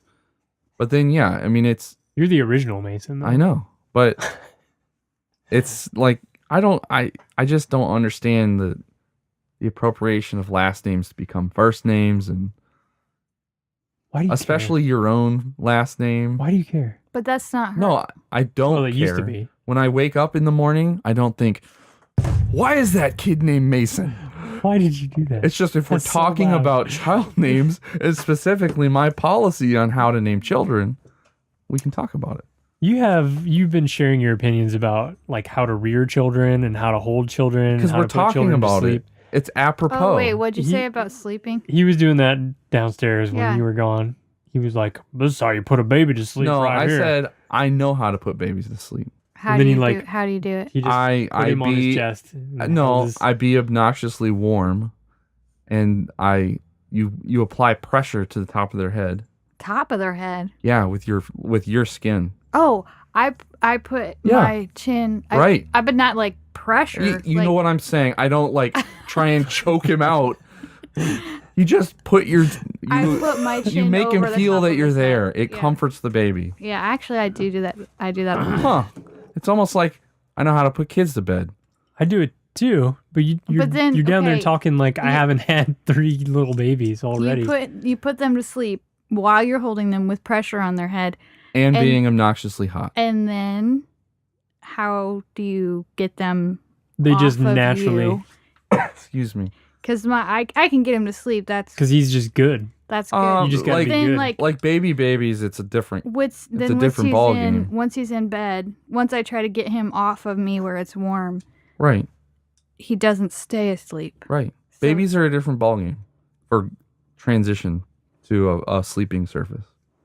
I agree with We're that. talking about babies, Right. so they're a different ball game than what? No, I'm saying I know how to get babies to go to sleep. That's what I said. Oh, okay. That You was just the don't- statement I made. He didn't say that he knew how to transition Okay, babies. you don't know how to keep. I them know how asleep. I can transition my baby, but only after much trial and error. All babies are So once you frenetic transition, I mean, pieces of poop. I can get him to stay asleep for a short time. Like he doesn't wake up and like as soon as I move him, Right. but he doesn't stay asleep. When he wakes up, he can't comfort himself. He wakes up for like after like 30 minutes Yeah. or less. That's babies. My Yikes. solution to that is make him older. Well, I'm really worried about when I have to go back to work and I can't hold him all night. You're just going to have to let him figure it out. You still got a few weeks. Yeah, it's coming really quick. So the spoilers I have heard is what the SWNU crew has put on the internet, which is pretty much everything possible. We did not put any spoilers out there. However, I believe now that the bar has been lowered, which, he means like The you listen to the Discord. podcast. Oh, okay. So yeah, if you listen to the podcast, You have all the spoilers. you have all the spoilers. The bar has been lowered, which might make the movie better for me. Phasma. I can't believe Phasma is so worthless. I listened to her whole... And he's telling us this before he's seen the watched the movie. Yeah. I listened to her whole backstabbing backstory and was super excited that I was able to pick her out of the trailer. Inner monologue while watching the trailer. Shiny armor, that's Phasma. Score 1 for the noob. Just to find out all of her... Okay, here's a lot of commas. Cheap, lying, no good, rotten, flushing, low-life, snake-licking, dirt-eating, inbred, overstuffed, ignorant, blood-sucking, dog-kissing, brainless, hopeless, heartless, bug-eyed, stiff-legged, spotty-limbed, worm-headed sack of monkey poop she is, to learn she is completely a waste of time. You know what reference that's from? It's from National Lampoon's Family Vacation, or Christmas Vacation. I should have done it. I'm really... Well, I had to leave out multiple pieces of profanity. Oh, man. The upside is now I know that it is coming, so I won't let it drag down my movie experience. So It's such a... I don't know. know. So is her character really that bad? If you read It's the not book? that her character's bad. It's he read an entire book about this character. Right, he spent a ton of time And she's on invested in screen it. for He's 2 all minutes. excited. I know, but he also thought she was super evil based on the book he read about. No, I don't think so. Okay. Well, I mean, she was backstabby, and Yeah. I mean, she was like a real character in Yeah. this book. and she was And in the movie, there's no character. right. Yeah, I know. She's somebody for Finn to overcome. Nothing more. Excuse me. On Superman Leia. My hopes are super high that this scene looks like the Rebel episode where AP5 has that super trippy moment while Yes. floating out in space. It does exactly. It looks exactly like it. Except there's No no singing. space whales. And no space whales. Notes from Last Jedi Visual Dictionary, Last Jedi Reactions, and The Last Jedi. Did anyone else notice Mason can't even read an email he disagrees with without interrupting himself reading the email to say why he disagrees? I have noticed that. Why? I Well, interrupt do every this, email. I do the same thing. Yeah. That's just part of how we If we process. read your entire email and didn't, then tried to respond to it. Yeah, we would we'd- forget the whole We email. forget how talk- stupid you were in the Yeah. beginning. Exactly. gosh. We'd only talk about the last stupid thing you said instead of the 15 stupid things you said. Oh my gosh. A person wrote in asking what Yoda said, and right when Mason starts to answer the question, Tim gets into a sneezing jag and we can't hear it. Bwahahaha. So that makes 3 times for that poor guy. Just Google it. Oh man. I think he's referring to the question about how, what does Yoda say? That she has everything she needs, or I don't remember. But yeah. Good job, Tim. Oh, because we couldn't hear in the movie what yeah. they couldn't hear in the movie what his line was. Because people were applauding or something. I can't. And then Then I explain it, and Tim coughs throughout it. It was a sneeze. Or sneeze. so maybe you should say it again. Tim, no worries. The burping taps aren't that loud. But I kept hoping for Maximus to just rip out a Barney-like belch on the tape. He did I'm sure you'll earlier get one. tonight, but I don't know if it was that He loud. did one for me too. It was Random loudest old burp note I've I ever stumbled heard. upon. So I tend to write little notes to myself while listening and driving as a reminder later when I get a chance to email. I found one that cracked me up. Random note in the middle of a notebook that said, Mason should take that kid from Star Wars Reads Day as a Oh Padawan. my gosh. No. I can't believe he's like driving down the road with a notebook, writing notes. I'm Well, sure he's- he's not literally doing that. I mean, he's literally saying he's writing a little note to himself. I know. He probably I'm writes sure it on he's- like the back of I'm Taco sure Bell he's not receipts literally and doing that. Side note, I completely agree with Mason. Apple's new podcast format is hot garbage. How a company that can search and sort pictures by faces, but not make it possible to search only a given podcast for a title is beyond me. Not to mention, I did rate you and put a comment in only for it to not show up.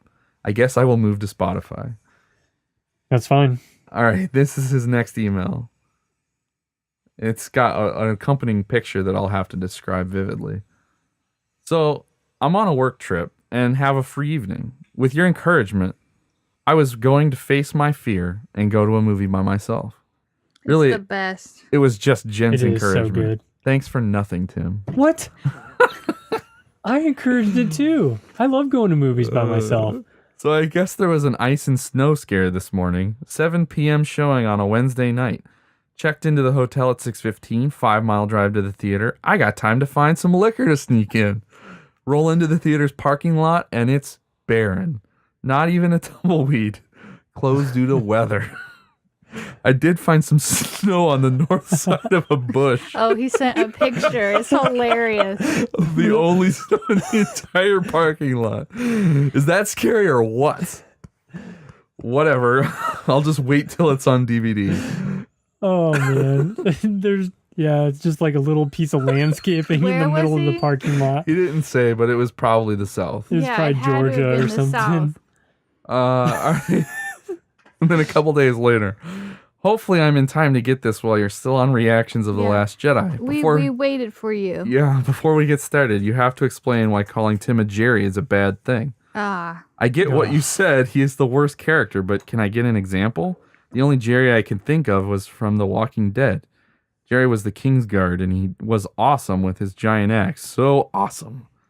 Jerry's from Rick and Morty. He's the dad, and he's like the blandest, most passive noodle of a man you'll ever imagine. His wife is always annoyed with him.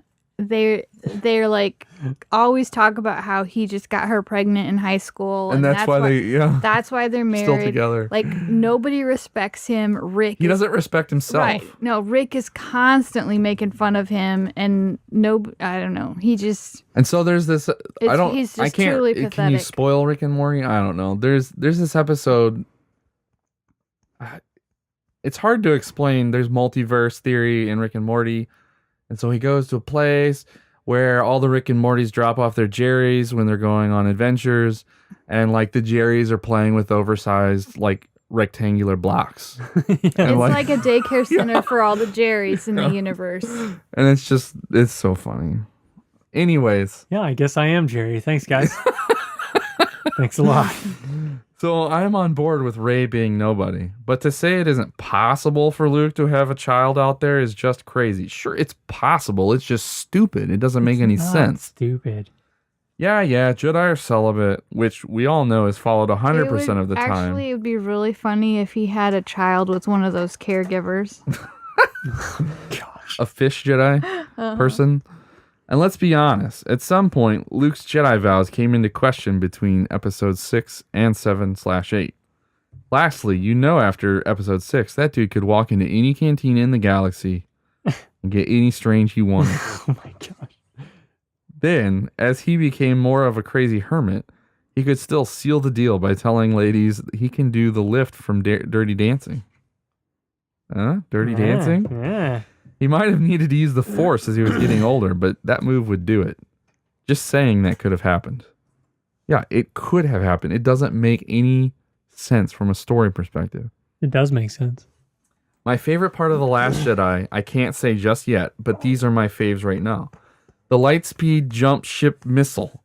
That was so awesome. The way they filmed it, going wide and cutting all the sound, goosebumps. The only sound in my showing was that of my jaw hitting the floor. It completely smoked all those Star Destroyers as well. So sweet. Kylo igniting the lightsaber into the last of Snoke's Royal Guard's head. That is my preferred way to kill someone with a lightsaber. Is that the only time it's happened like that way on film? As far as I know, yeah. Luke totally should have used this method on his midnight assassin visit. Instead, Luke's all, I was just going to be polite and not turning on the lights to go pee in the middle of the night. So, word to the wise, don't use a lightsaber as a nightlight. That's what actually happened, Jenny. That's what happened. The red salt kick up. Man, that was sweet. Yeah, the contrast is awesome. Okay, I think the rest you have all talked about, but those are my faves that didn't get brought up too much. All right, that was the trilogy of Drew emails. All right, this one's from Wilson. He says, hey guys, hope you all are well, including Wee Max. So I heard news about the Solo movie that you guys probably already know, but I thought I would share just in case. So in this movie, he must be an engineer. He starts every sentence with so. That's not an explicit engineering thing. I do that a lot. It's a corporate thing. Okay. So in this movie, Han will meet Chewbacca for the first time and will also meet Lando. Jabba will also be a part of the movie, Also learned that there is a new Millennium Falcon Lego set coming out called Kessel Run Millennium Falcon. That makes me think you will see Han doing the Kessel Run. If you already know this, sorry for wasting your time. I just wanted to tell you just in case you were unaware. May the Force be with you, Wilson. So I would say most of what he has said is obvious. I mean, I wouldn't have thought about Jabba being in it. Well, so the Jabba thing isn't like I think that is squarely in the realm of absolute pulled out of thin air rumor. Why? Because there's no evidence to support it whatsoever. I didn't know that. There's no Lego sets. There's The Kessel Run Millennium Falcon, what did you think of it when you saw it? I think it's interesting. It looks like the Falcon, but it's instead of pointed. having the two like mandibles, it just has like a One. beak. Yeah, it has a beak. That's a good way to put it. And it's white and blue instead of Yeah, it has like blue gray highlights and and dirty stuff. and filthy. But otherwise, it's exactly the same as you remember it. Yeah, it is. It looks cool. I don't know that I need to buy another. Oh, I definitely don't need a fourth Millennium Falcon set. You have 4? It would be my fourth. I have 3. Oh, okay. You have the Force Awakens one. Yeah. All right. I was trying to figure out what the third one was. This one's from Angry Farmer. He says, "Hey guys, just a suggestion for the homepage and social media. When you review or reference a book, include a link to the media on Amazon, and that will give you the kickback to help the SWNU Nation. This provides the followers with an easy way to get the media and provides SWNU the little kickback. It's a win-win for everyone." That's a good It's idea. a great idea. It just is. takes work. It does take work, and I was just going to say exactly that. It takes work and time that I just don't It cannot want to take. possibly take that much time. You All right, sound so here's what you ridiculous. have to do. You have to go to Amazon You have to log in as our account. internal letters at Star Wars Nerds. Then you need to search for the product page. Right. I'm typing on my clicky keyboard right now. Mhm. Yep. And then I need to click a button that puts it onto my clipboard. And then I Right. need to go back and paste it. You can say that is trivial. Go do it six times. But you can't just paste it. Right. Oh, I guess they do the short link now. Yes. Okay. Okay. So yeah, There's it's not that many books and things out. All right. I Why don't understand. you do it then? it's a You wanna do wonderful. that? I appreciate the idea. It is a great idea, and I wish that I had even the slightest bit of discipline to do it. Right. I'm so lucky that I get the podcast posted the nights that we record. Just be happy with that. And we have a pile of webcams right next to us, and we did everything to get them set up. Yep. And then we don't use them Right. because we're It garbage. takes effort. Yeah, we're garbage. I'm sorry. I want to do it, but I can't. If somebody would donate $1 million so that we could make a living wage on the podcast, then we would do it. What would you do? What would you do if we had $1 million? Somebody you did would find that. an excuse not to do it. No. Just like you do everything. No. Because If we wouldn't have to go to work. Right. So we've got $1 million. You'd fill your days with something else stupid. Focused on the podcast. Okay. What with the podcast would you do? Oh, we'd have streaming for sure. A real Video. studio, maybe? We would have daily content. Yeah. I mean, those are the big ones. Daily content, videos, better studio. And then we would go places Ooh. that are interesting. Like, we'd go to Celebration. No, I know where we'd go. We'd go to every single Nerd Comic-Cons. Squadron member's house, unannounced. We'd just show up with cameras. Hey! Where are those chickens, Angry Farmer? You don't need to send us a letter. Just talk. Yeah, we would just like pop in on different. No. Oh, and we could have a voicemail box too. We could have like a video mailbox. That'd be nuts. Yeah, so if any of you are billionaires out there and you're looking for, Investment opportunities Investment that you will never get opportunities. the money out of. yeah, but you'll get great content. Street cred. I mean, we'll announce you on every episode, maybe. Yeah. Unless you want to remain anonymous. I was going to say, it's crazy.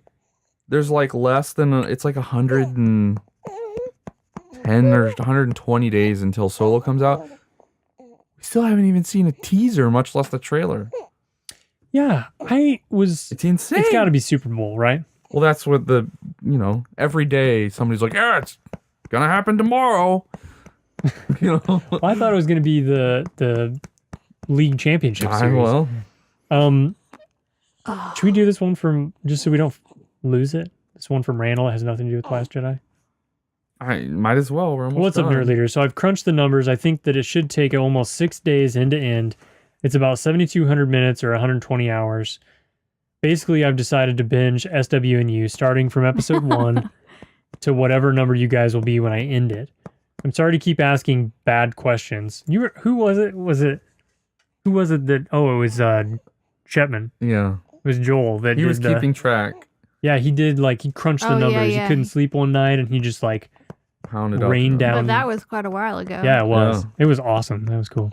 You should find his spreadsheet and update it. I'm sorry to keep asking. Blah blah blah. Oh, here's another question Jenny won't answer. Which race/species would you be? Mandalorian, Jawa, Hutt, or Toydarian? Just a general question. Hashtag fun fact. Mandalorian. Jawa, Hutt, or Who would be a Toydarian. Hutt?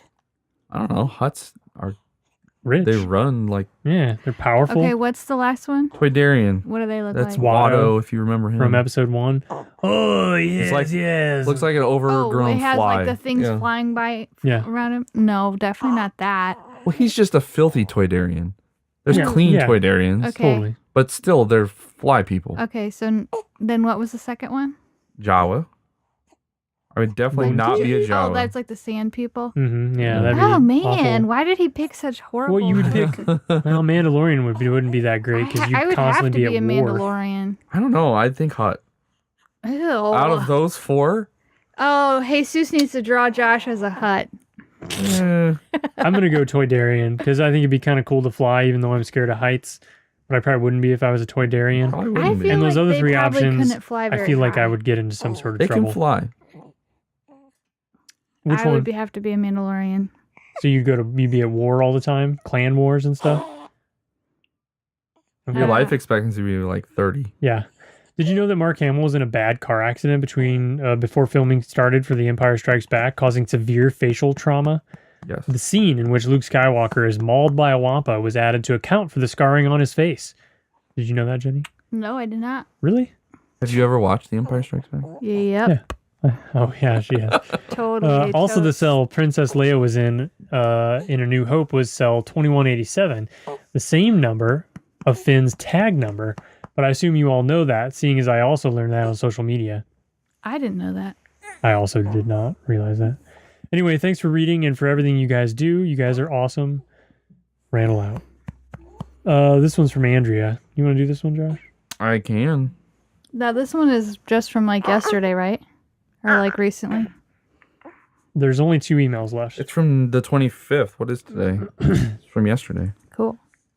Just a couple more thoughts about The Last Jedi, about the slow chase scene and why no one jumped in front of the rebellion. I don't think the First Order felt they needed to. The rebellion was almost gone. They just had to wait them out. Why waste the manpower, ships, and fuel to jump ahead and destroy them? I think the First Order would see it as not necessary, and who knows how much they lost when Starkiller Base blew up. They're obviously still powerful, since Rey said they would take over the whole galaxy within a couple weeks, but that doesn't mean they have ships to spare. Also, crazy old Luke was the best. I loved that he was grumpy and tried to chase Rey away by being a weirdo. The blue milk scene was gross and hilarious. I think that was a great call by the writers and director. That scene was basically written for Andrea. Yeah. It's perfect for her. One thing I think that people need to consider when watching the new Star Wars canon is that it's going to go on forever. They will make new Star Wars material as long as it makes money, and they plan on that lasting a very long time. They don't plan they don't need to explain everything right away. So things like Rey's origin, the vision Rey had, etc., aren't going to make sense immediately. They make sense right now. What doesn't make sense about her being nobody? That makes sense. One thing though is that they keep having different people, different directors, and they take things in different directions. Sure, they So get different maybe creative things visions. will not always be explained later. What isn't explained about it? I still don't understand the Force vision with all of hers. Well, the Force vision from the beginning when she first got the lightsaber, I feel like She that was wasn't seeing the really history explained. of the lightsaber. But then she was seeing visions from her past also that don't make sense. When her Just one from her past. Yeah, that doesn't make sense. That was never explained. What doesn't make sense about it? Her parents leaving on the ship. Yeah, They didn't sold leave her. on the ship necessarily. But we don't have an explanation for it. We do. They sold her. They sold her to Unkar Plut for drinking money. That's the explanation. Then who was flying off? I don't know, just a ship. We see random ships leaving on Jakku when But why Rey's would that be in her vision from when she was a little girl? Maybe she thought they flew off. to leave breadcrumbs for you to potentially think that her parents left on a ship. All right, get on with it. Because at the time, Okay, I think that's an example still of an one open- director not having a different idea of what her parents were going to be. that's the problem. He didn't have an idea what her parents were going to be. He didn't know. He had no clue. That's why he left it so open. So he made it so ambiguous that you could think that they left on this ship. But ultimately, Ryan decided that she was going to be a nobody. Right, that's my point. So the next person might But that's decide. not a conflict of vision. That is a person who their vision was to leave it open for the next person to explain. He wasn't setting up that she was anybody important. He was setting up that she could be literally anybody because he didn't know who she was going to be. Yeah, my point is we might not ever get an answer for some things that are ambiguous right now. What is ambiguous? I agree The with Jenny. vision. It's not ambiguous. I don't necessarily agree that we may not get answers for stuff in this set of movies. But there's going to be movies where we don't get all the answers, and that's okay. That's why we have the books and stuff. I don't think there's anything that you're not going to get an answer to.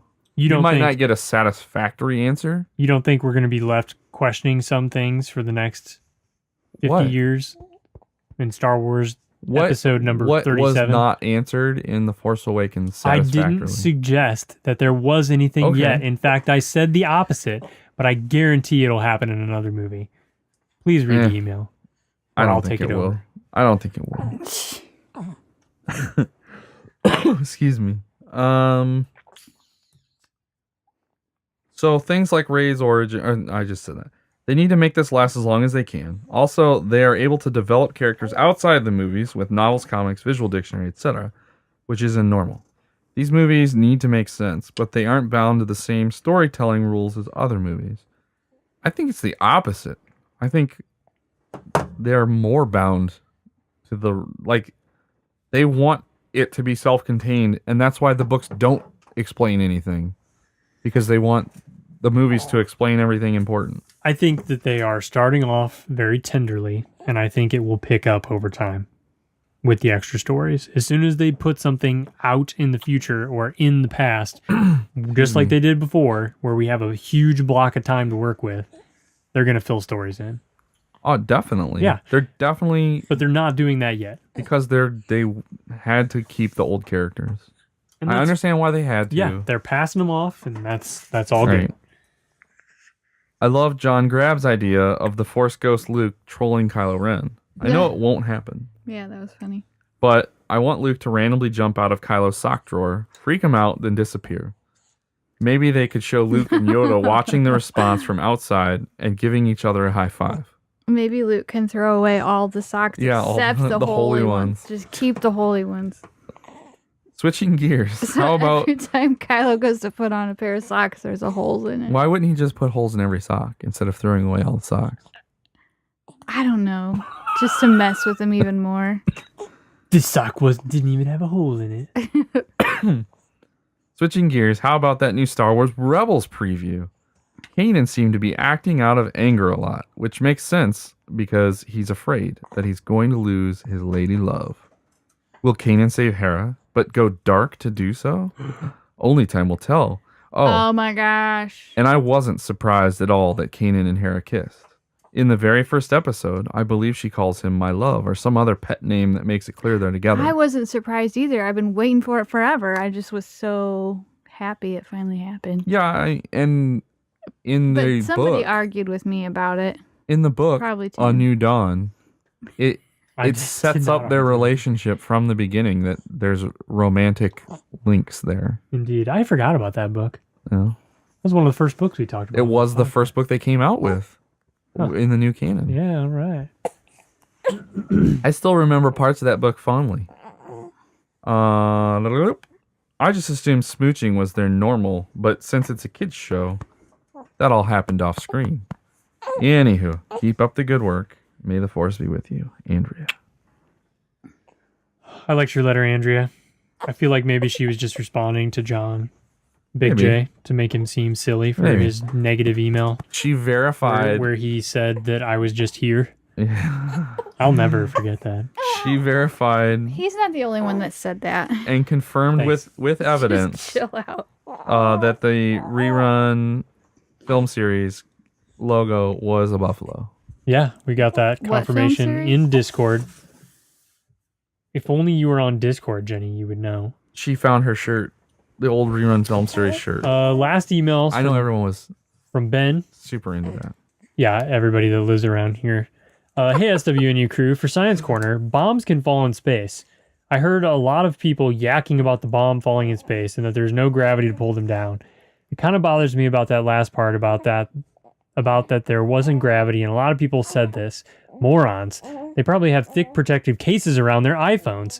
There is gravity everywhere. Why they said this is perhaps we are used to seeing the NASA videos with the astronaut floating around.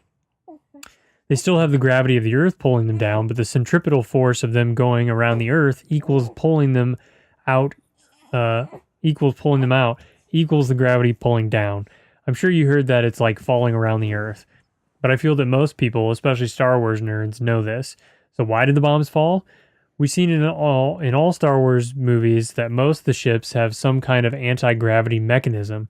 From the junky land speeder in A New Hope to that Emperor destroyer that just floated above that city in Rogue One.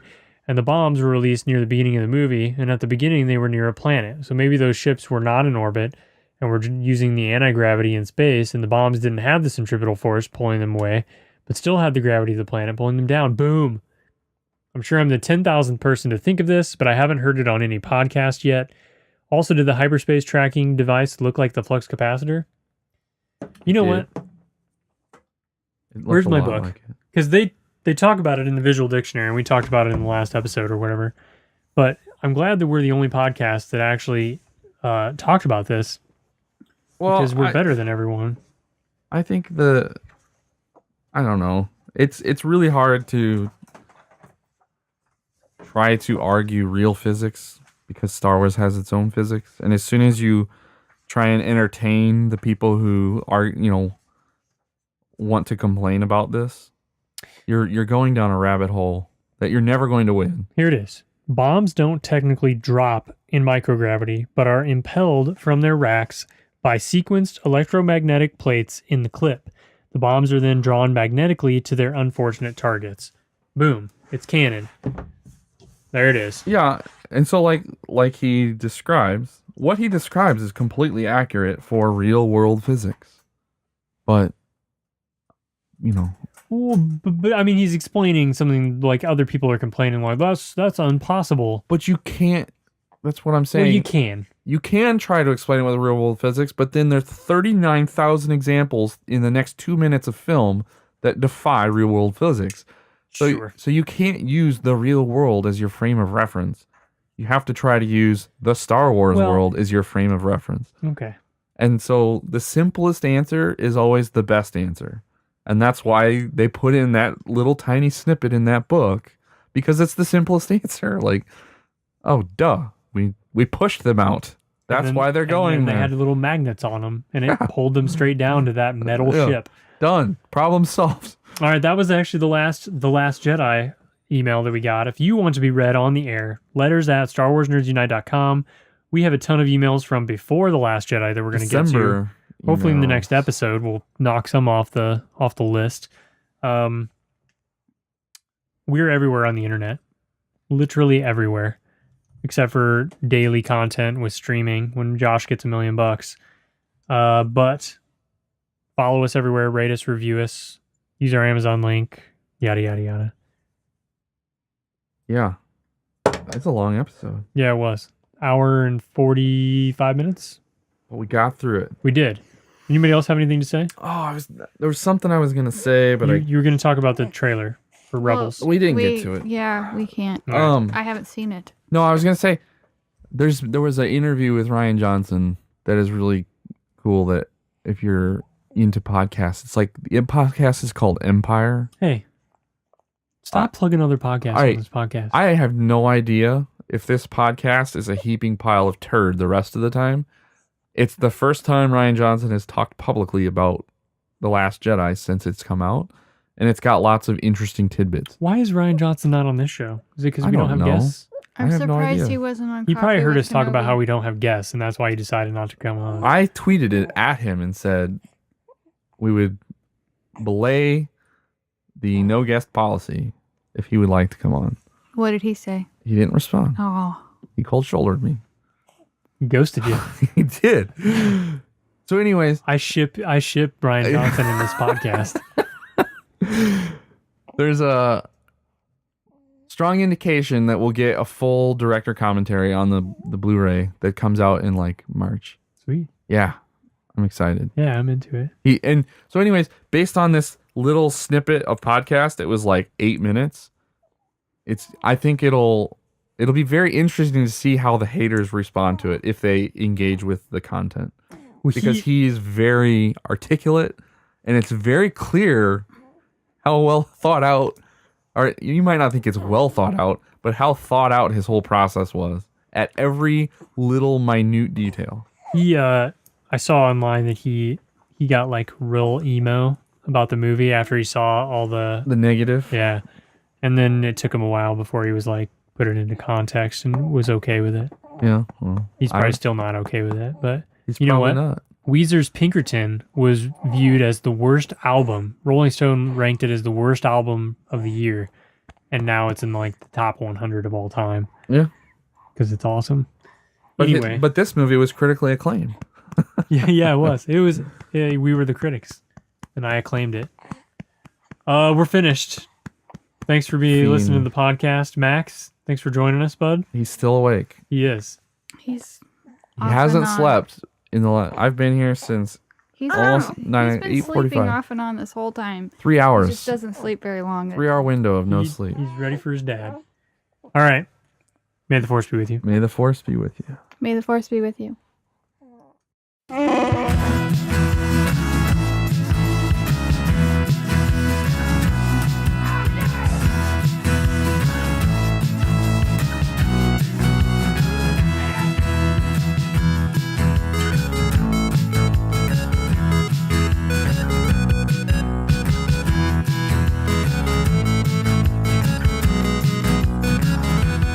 Did you hear that? We're doomed.